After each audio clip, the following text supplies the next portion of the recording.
Yan lang kaigian, pag ang area mo madamo pa, yan, tapos nakabakod tayo ng cyclone, malaya silang nakakapanuka ng damo or pati yung mga insekto, para yung mga umaatake ng ano natin sa dwarf, makain nila. Ito yung ano natin, ayan.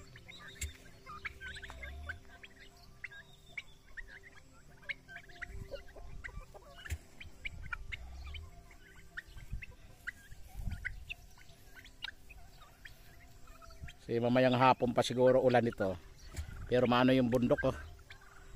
Maulap, pero okay lang kasi para hindi tayo magdilig ng ano natin, dwarf. Yan yung dwarf natin.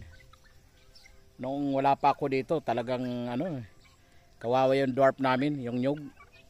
Tingnan mo naman, daming tama.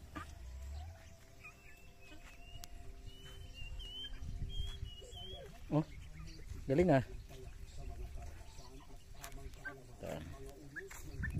Kakatuwa lang pag ganito, magandang panahon, tapos makikita mo yung alaga mo na pagala-gala sila. At isa pa, nakakatipid na tayo ng patuka pagdating ng hapon. Binabawasan na natin yan, oh. Masayang-masaya yung ano natin, pabo natin na pinakawalan sila ngayon, pero maya hapon or mga ano, babalik natin pa rin sa ano nila, brother pin, kasi 2 months old pa lang yan. Pero ang kaigian lang, kasi pwede natin sila pakawalan muna ngayon kasi iba yung area natin. Baga sa ano, offland tayo.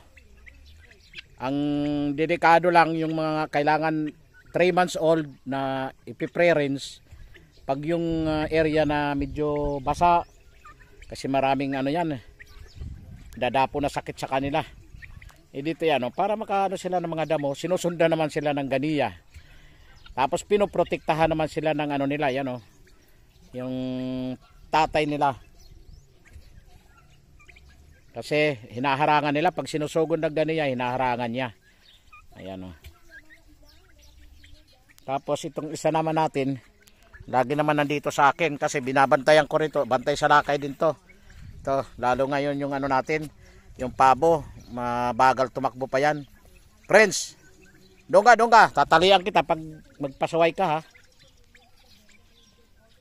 Yan, pinabalik ko yung ano natin, mga sisiw, kasi hindi naman sila lumalayo at pinagtutulungan ng malalaki. Kaya pinapasok ko na lang ulit sila doon, sa ano natin, pisnate.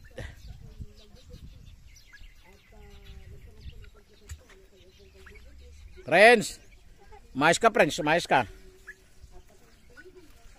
Tatalian kita mamaya, ha. Yan, ito takot yan sa tali. Pag sinabi ko tatalian kita, yan, takot yan. Pag tinalian ko yan, hindi yan umaalis. Kung saan ko nilagay, doon lang, hindi umaalis yan. Yan, kanina yung inalmusal ko, kumuha si Nining ng ano, kamuting kahoy, balinghoy tawag dito, balinghoy. Yan ang inalmusal ko. Tapos yung iba pinapakain ko rin sa mga alaga. Yan, malayo na yung 3, 7 kasi to. Tapos bali ang ano natin na kolekta na itlog ay 10 na nandyan. Mangingitlog na noon mamaya yan. Saka lang natin ilalagay pag maglimlim. Okay, mga mahal kong followers, mga ka-livestock, mga subscriber, huwag kalimutan i-follow ang ating FB page, VNA Livestock Farm, at ang ating YouTube channel, Lilito Tan Farm. Maraming salamat. Paki-share na lang po ng ating mga video. At maraming salamat din sa iyong walang sawang suporta, mga ka-livestock.